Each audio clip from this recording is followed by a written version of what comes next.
Dr. Kethara's hands shook as she sent the distress signal into space. Her beautiful crystal ship was dying around her. The walls that once glowed with soft blue light now flickered and sparked. Air hissed out through cracks in the hull. She looked at her crew. They were all like her. Tall, thin beings with crystal-like skin that changed colors with their emotions. Right now, they glowed red with fear. Half of them were already gone. Not dead. Something worse. They had been taken over by the things from the old ship. 3 days ago, the peaceful current had found something amazing. An ancient ship floating dead in space. It was old, maybe millions of years old. Dr. Kethara and her team were excited. They were scientists who studied alien life. This could be the discovery of their careers. They brought samples aboard their ship to study. That was their mistake. The samples were not dead. They were sleeping. When they woke up, they began to change everything they touched. They turned metal into living flesh. They turned her crew into something else, something that wasn't Zephyrian anymore. Dr. Kethara watched her assistant, Veltar, walk toward her. But it wasn't really Veltar anymore. Black veins ran under his crystal skin. His eyes were not his own. When he opened his mouth, she could see sharp teeth that had grown there. "The signal must stop," Veltar said, in a voice that sounded wrong. Dr. Kethara ran to the communication room and locked the door behind her. She knew the lock would not hold long. These things were strong. Very strong. She sent her message to every known world in the galaxy.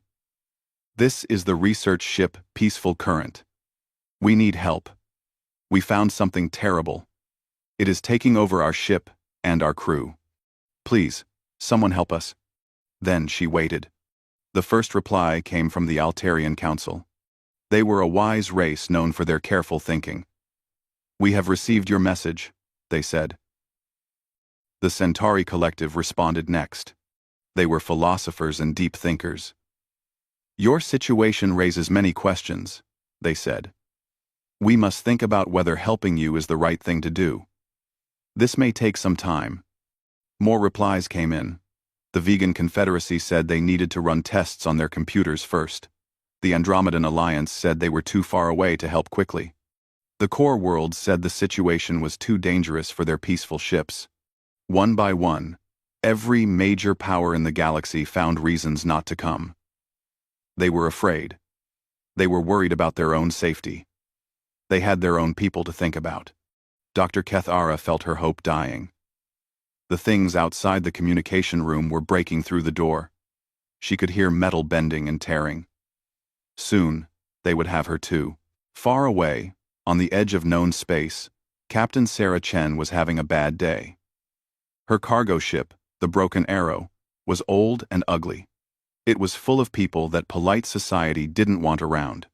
Former soldiers, criminals, people who had done bad things or seen too much. Chen herself was a veteran of Earth's resource wars. She had scars on her face and hands. She had killed people. She had watched friends die. The nice folks on the civilized worlds didn't want people like her around anymore. "Captain," said her communications officer, a woman named Torres who had been court-martialed for refusing to follow a bad order. "We're picking up a distress signal." Chen looked at the message on her screen. A Zephyrian research ship asking for help. The Zephyrians were good people. They never hurt anyone. They spent their time studying plants and trying to understand the universe better. "Any response from the big powers?" Chen asked. "Nothing helpful," Torres replied. "They're all making excuses." Chen's gunner, Marcus, walked over. He was a big man, with artificial legs and scars from an explosion that had killed his whole squad. "The Zephyrians helped my sister once," he said. "When her colony ship broke down, they fixed it for free. Didn't want anything in return." Chen stared at the star chart. They were carrying medical supplies to a mining colony. People there needed these supplies. But the Zephyrians needed help too, and no one else was coming. She thought about her daughter, living somewhere in civilized space. Her daughter who was ashamed of what her mother had become. Who thought Chen was just another violent person from a violent world? Change course, Chen ordered. Set heading for the distress beacon. Ma'am, Torres said quietly. That puts us in the quarantine zone. If we go there, we might not come back. Chen looked around her bridge at her crew of misfits and outcasts. Anyone who wants to stay behind can take a shuttle to the nearest station, she said. No one moved. Then let's go save some scientists, Chen said. And prep the weapons. Whatever got them might not want to let them go. As the broken arrow changed course, Chen sent a message to other human ships in the area. The responses came quickly. The Redemption, crewed by former pirates trying to make up for past crimes. The Ghost Protocol, a ship that officially didn't exist. The Berserker's Lament, carrying enhanced soldiers who were considered too dangerous for normal duty. 7 human ships in total, all heading toward a quarantine zone that the rest of the galaxy was afraid to enter. The civilized worlds watched their sensors in shock. The humans were responding. The violent ones. The ones they called Deathworlders. The ones they tried to pretend didn't exist. Chen didn't care what they thought. Someone needed help, and that was all that mattered. Admiral Thrix sat in his command center, watching the tactical display with growing alarm. 7 human ships were moving toward the quarantine zone. His communication board was lighting up with angry messages from member worlds. Sir, his aide said nervously, the Centauri Collective is demanding to know why we're allowing the humans to respond. They say the humans are almost as dangerous as whatever killed the Zephyrians. Admiral Thrix was a Valdorian, a tall, blue-skinned being known for calm thinking. But right now, he felt anything but calm. The humans made him uncomfortable. They came from a world where everything tried to kill everything else. They had spent their entire history fighting wars and surviving disasters that would destroy most civilized races. Contact the lead human vessel, he ordered. Tell them to turn back. On the bridge of the Broken Arrow, Captain Chen received the message and laughed. It was not a nice sound. Tell the Admiral thanks for the advice, she said to Torres. But we're going anyway.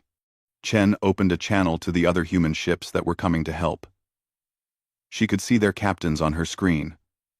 Captain Rodriguez of the Redemption, a former pirate with burn scars covering half his face. Captain Singh of the Ghost Protocol, a woman whose eyes had seen too many black operations. Captain Kowalski of the Berserker's Lament, whose crew of enhanced soldiers had been kicked out of regular military service for being too aggressive. This is probably suicide, Chen told them honestly. Whatever killed those Zephyrians is strong enough to take over their whole ship. The galaxy won't help us. Command won't back us up. If we die out there, they'll just say we should have stayed home. My crew voted, Rodriguez said. We're going. We owe some debts that can only be paid by doing the right thing. The Zephyrians never did anything wrong to anyone, Singh added. Someone has to help them. My soldiers are ready, Kowalski said simply. This is what we do. Chen nodded. These were her people. The ones the civilized galaxy was afraid of. The ones who did the dirty work so others could stay clean. As they got closer to the distress beacon, their sensors started picking up the peaceful current. What they saw made even the hardened humans pause. The ship looked wrong. The beautiful crystal hull was covered with black veins that pulsed like a heartbeat. Organic growths had sprouted from the surface, twisting the elegant curves into something predatory. Tentacle-like cables reached out into space, as if the ship was trying to grab something. Jesus Christ, Marcus whispered from his gunner station. What did those things do to that ship? Dr. Kethara's voice came through the communication system one last time. Seeds that grow into star killers. If they reach a populated system, they'll spread to every world.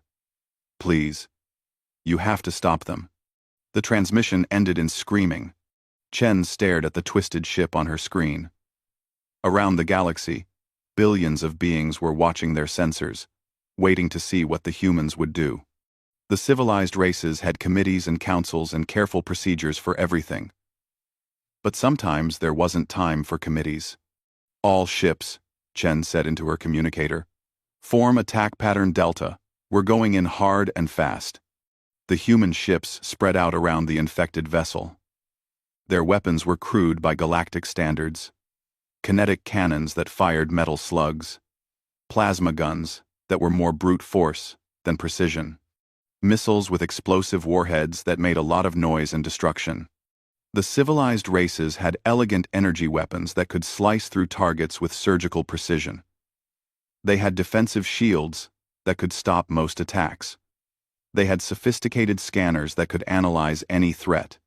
But they weren't here. The humans were. Remember, Chen told her crew. We're not trying to capture anything. We're not trying to study it. We're here to kill it before it kills anyone else. The infected ship responded to their approach. Organic weapons erupted from its surface, acid projectiles that could eat through metal, energy parasites that tried to drain their ship's power, and something else. A psychic scream that hit their minds like a hammer.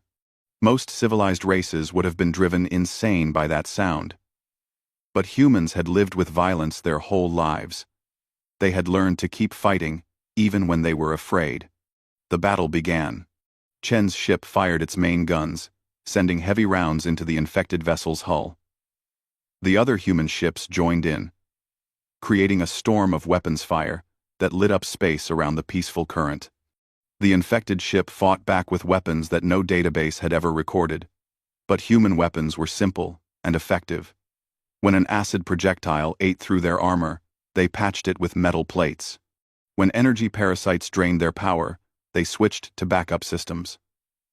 When the psychic screaming got too loud, they turned up their music and kept shooting.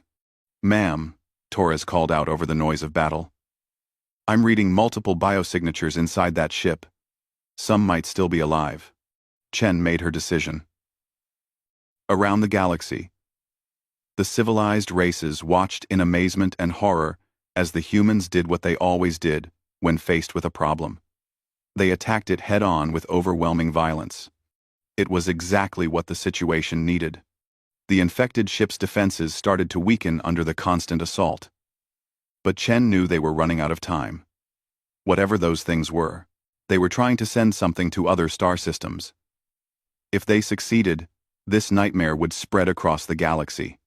"Boarding shuttles away," she announced. "Time to end this." Chen's boarding shuttle cut through the infected ship's hull like a can opener. The metal screamed as they tore their way inside.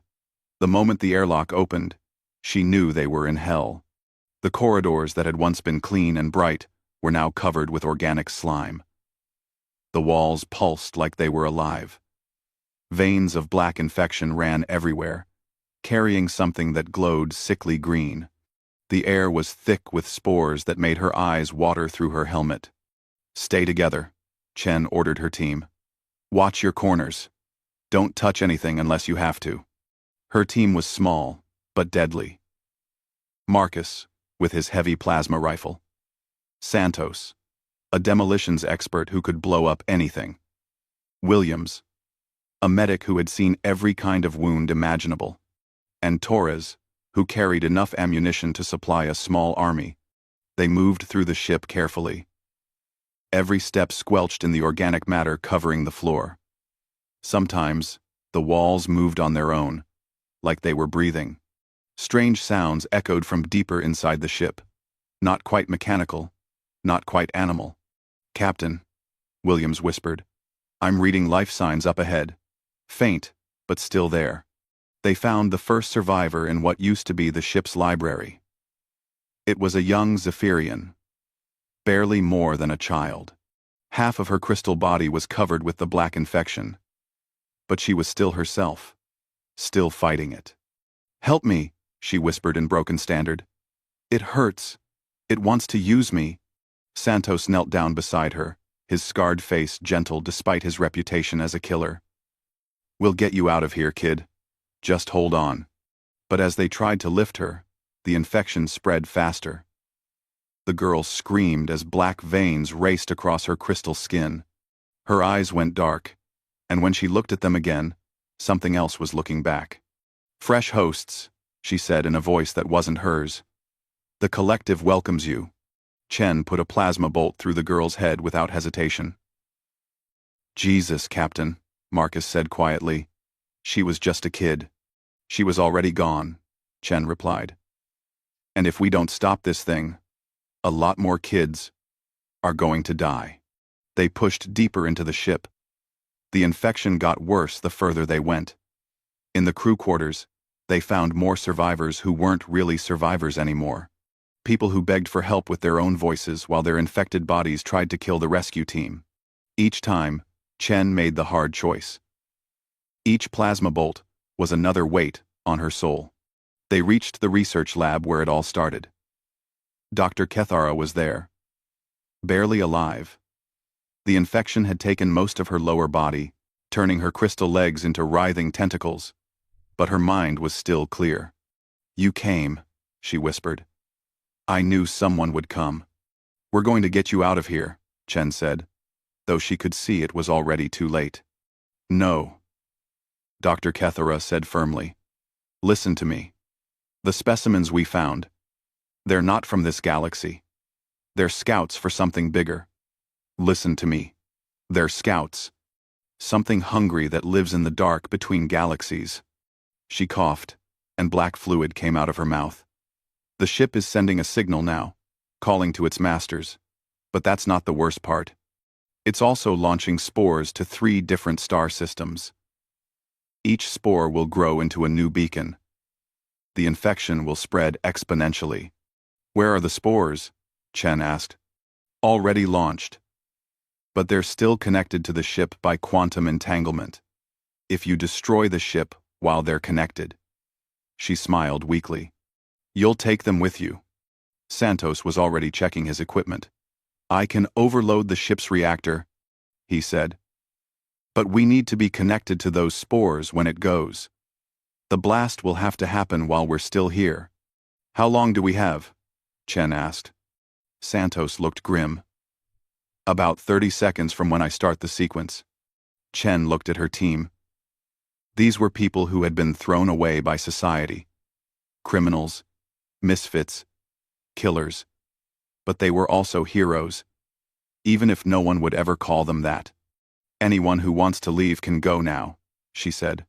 "This isn't your fight." Marcus checked his weapon. "Like hell it isn't. My niece lives on Arcturus Prime. One of those systems the spores are heading for. My kids are on Earth," Williams added. "I'm not letting these things reach them." Santos was already working on the reactor controls.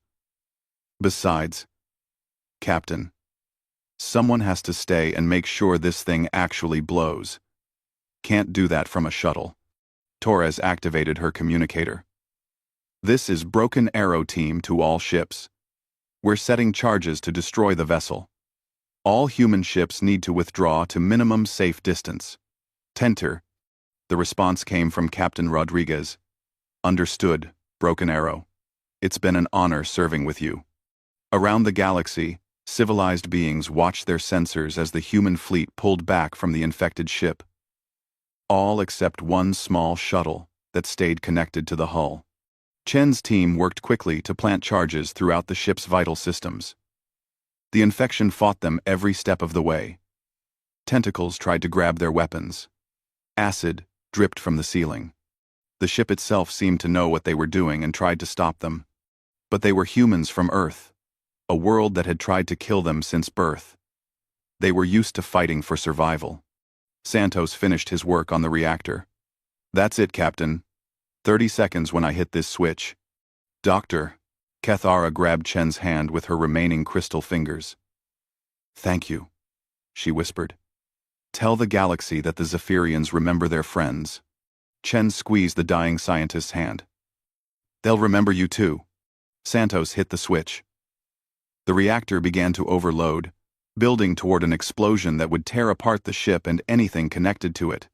20 seconds, he announced calmly.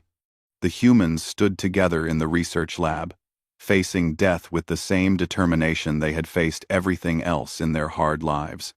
Around them, the infected ship screamed in alien rage as it realized what was happening. 10 seconds, Santos said. It's been good knowing you all. Chen thought of her daughter, somewhere safe in civilized space. Maybe now she would understand that her mother wasn't just a killer. She was a protector. The explosion lit up 3 star systems. The explosion that destroyed the infected ship was so bright it could be seen from orbit around 3 different worlds. The blast tore through space, carrying with it the death screams of alien parasites and the quantum-entangled spores that would have doomed the galaxy. Captain Sarah Chen woke up in a medical bay she didn't recognize. Her body felt like it had been put through a grinder. Burns covered her arms and face. Her hair was gone, burned away by radiation. But she was alive. "Welcome back to the land of the living, Captain," said a voice beside her bed. Chen turned her head carefully and saw Dr. Velnash, an Altarian medic. His crystal skin was glowing soft blue with concern. "My crew?" Chen asked, her voice barely a whisper. "Alive, mostly, Doctor," Velnash replied. "You were very lucky. Your shuttle's emergency systems activated just before the explosion. The blast threw you clear, but you all took heavy radiation exposure." Chen tried to sit up and immediately regretted it. Pain shot through her entire body. "The other ships?" Dr. Velnash's glow dimmed. 4 of the 7 human vessels were destroyed by the psychic shock wave when the parasites died. The Redemption, Ghost Protocol, Berserker's Lament, and Outlaw's Justice. There were no survivors. Chen closed her eyes. Good people. Hard people. But good people. They had died to save a galaxy that feared them. However, Dr. Velnash continued, their sacrifice was not in vain.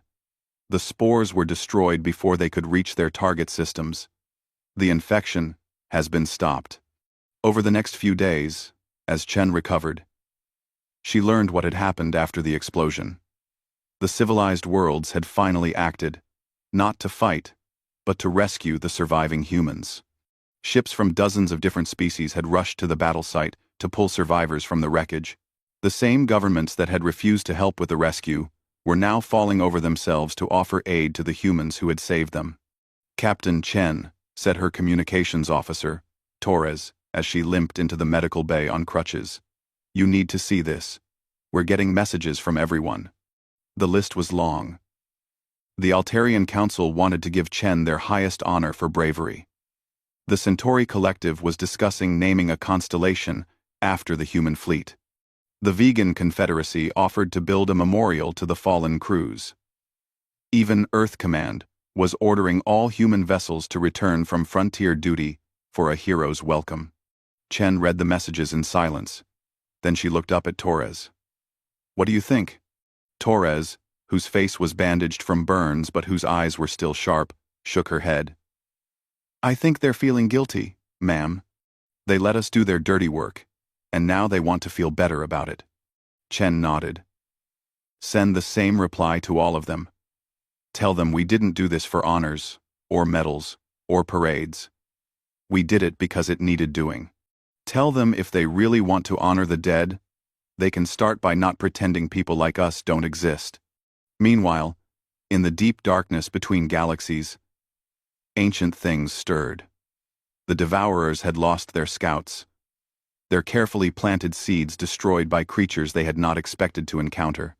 In a million years of conquest, they had never met a species that would sacrifice itself so readily to protect others. The harvest of this galaxy would have to wait. But they were patient. They had consumed thousands of civilizations across the universe. They could wait a little longer. But now they knew this galaxy had guardians. Violent, unpredictable guardians, who did not think like the peaceful prey species that usually inhabited such places. This would require a different approach. Back in the medical bay, Chen received a personal message that made her hands shake. It was from her daughter, Emma, who lived on one of the core worlds. They hadn't spoken in 5 years, not since Emma had told her mother she was ashamed of what she had become. "Mom," the message began. "I saw the news reports. I know what you did out there. I know what you and your crew sacrificed to save people you've never met. I want you to know that I understand now. I understand why you chose the path you did. You're not a killer, Mom. You're a protector. And I'm proud to be your daughter. Please come home when you can. I want to introduce you to your granddaughter." Chen cried then, for the first time since the explosion. Not from pain, but from relief. Her daughter understood. Finally, someone understood. As she recovered, Chen watched the news feeds from around the galaxy. The civilized worlds were having a crisis of conscience. For centuries, they had built their peaceful societies by pushing the violent elements to the fringes. They had pretended that peace was natural, that it existed because they were morally superior to the crude beings who lived on dangerous worlds. Now they were forced to confront the truth. Their peace existed because people like Chen and her crew stood watch in the dark places, facing threats that would terrify the average citizen. Some accepted this reality better than others. The Zephyrians, grateful for the sacrifice made to avenge their people, quietly began funding human frontier posts. The Altarians started serious discussions about forming a joint defense force with human military advisors. Others, like the Centauri Collective, preferred to think of the incident as an unfortunate exception. They went back to their philosophical debates and careful committees, confident that such threats were rare and manageable through proper diplomatic channels. Chen didn't care what they thought. She had a ship to rebuild and a crew to recruit. Because somewhere out there in the dark, new threats were always emerging. The galaxy needed guardians, whether it wanted to admit it or not. The broken arrow was repaired and upgraded with technology donated by grateful worlds. Chen stood on the bridge, looking out at the stars. Her crew was mostly new faces, more outcasts and misfits, who had volunteered after hearing what happened. "Where to, Captain?" asked her new navigation officer, a former convict named Jackson who had served time for hacking military databases to expose corruption. Chen smiled, her scarred face looking almost peaceful. "Set course for the frontier. We have work to do." The galaxy watched as the human ship disappeared into the darkness between stars, carrying its cargo of necessary violence to places where peace could not survive on its own. 6 months after the battle with the infected ship, the Galactic Union held its most important meeting in centuries. Representatives from 47 different worlds gathered in the great crystal halls of the Altarian homeworld. For the first time in their peaceful history, they were going to officially discuss war. Captain Sarah Chen stood before the assembled delegates, wearing her old military uniform. The burn scars on her face had healed, but they were still visible. She wore them like badges of honor. Behind her stood representatives from other human frontier crews, hard-faced men and women who looked out of place in the elegant surroundings. The Altarian council leader, his crystal form glowing nervous yellow, spoke first. "Captain Chen, we have gathered to discuss the future relationship between the civilized worlds and your people." Chen almost smiled at his careful words. "The ones you don't want in polite society." Uncomfortable silence filled the hall. These beings were used to diplomatic language, careful phrases that avoided unpleasant truths. Chen's bluntness made them nervous. "The recent events have made us realize," said the Centauri representative, "that our peaceful approach to galactic affairs may need adjustment." "You mean you figured out that being nice doesn't work against things that want to eat you?" Chen translated. The vegan delegate, a tall insectoid being, clicked his mandibles in agitation. "Captain, surely you understand that violence should be a last resort. Surely there must be ways to resolve conflicts through negotiation and understanding." Chen turned to look at him directly. "Tell me, delegate, what would you have negotiated with those parasites?" What compromise could you have reached with creatures whose only goal was to turn every living being in the galaxy into more parasites? The delegate had no answer.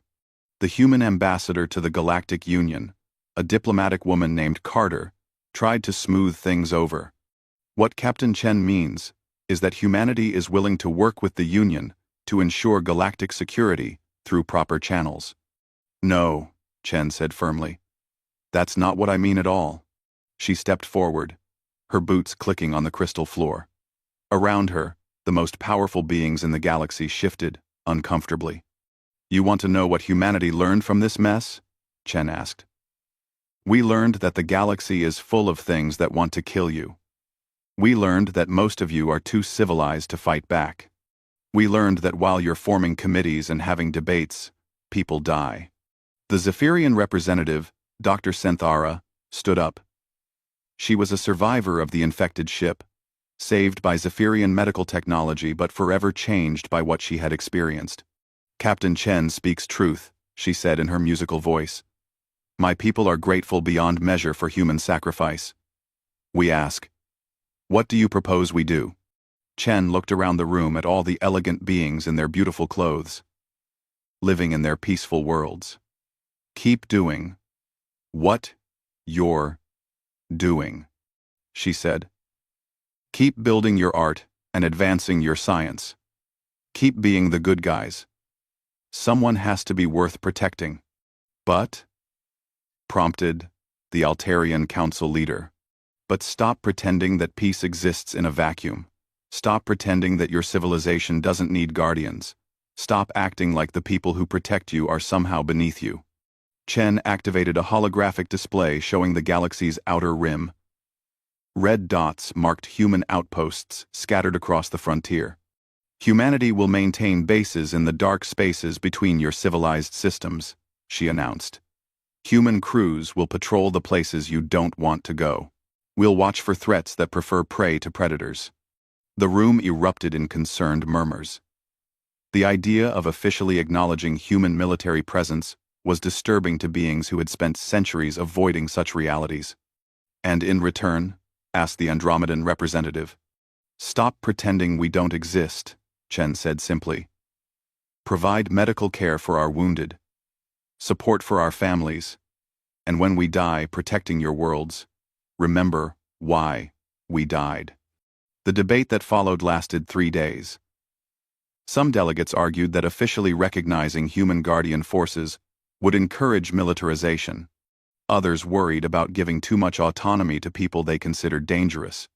But in the end, reality won out over idealism. The new Galactic Compact was signed by all 47 member worlds. It officially established the Human Frontier Guard as an independent force, responsible for monitoring and responding to threats from outside civilized space. The civilized worlds would provide funding, medical support, and technological assistance.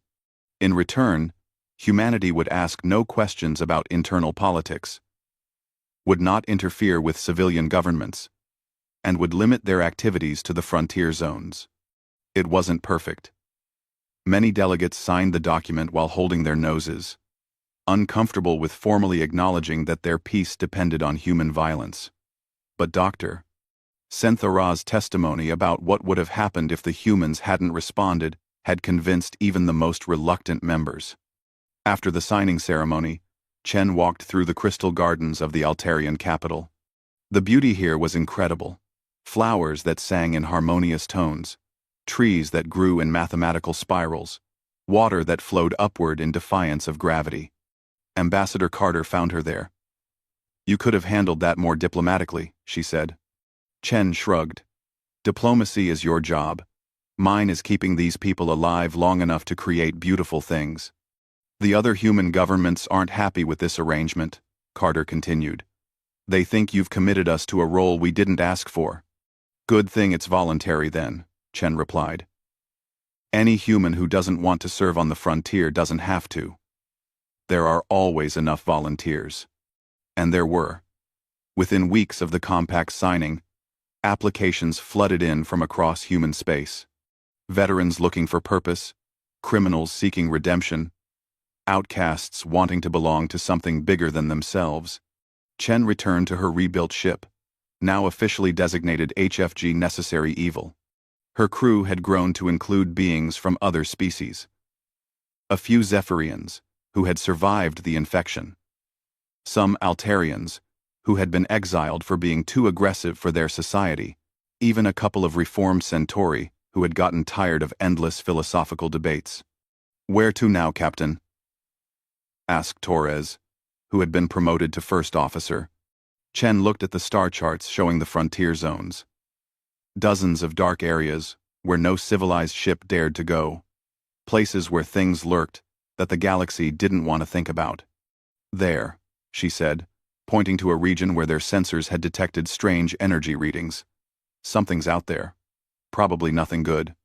The Necessary Evil departed from the civilized inner systems, followed by a small fleet of other human ships. Behind them, the galaxy returned to its peaceful pursuits, secure in the knowledge that someone was watching the dark. In her private quarters, Chen read a letter from her daughter Emma. Her granddaughter was walking now, and learning to talk. Emma had named her Sarah, after her grandmother. "Maybe when she's older," Emma had written, "you can tell her about the brave people who keep the monsters away so little girls can sleep safely." Chen smiled and put the letter away. Outside her window, the stars were beautiful and peaceful. Most people in the galaxy would never know how much work it took to keep them that way. And that was exactly how it should be. Far beyond the galactic rim, the ancient devourers felt the new arrangements taking shape. The prey species had learned to keep guardian predators. This would make the harvest much more difficult. But they were patient. They had waited millions of years before. They could wait a little longer while they developed new strategies. The galaxy had bought itself time. How much time would depend on how well its new guardians could adapt to threats that were only beginning to emerge from the dark between stars. Chen and her crew headed into that darkness, ready for whatever came next. Behind them, civilization continued its beautiful, fragile existence, protected by people who would never be thanked enough for the prices they paid. It was a good arrangement. It would have to be enough.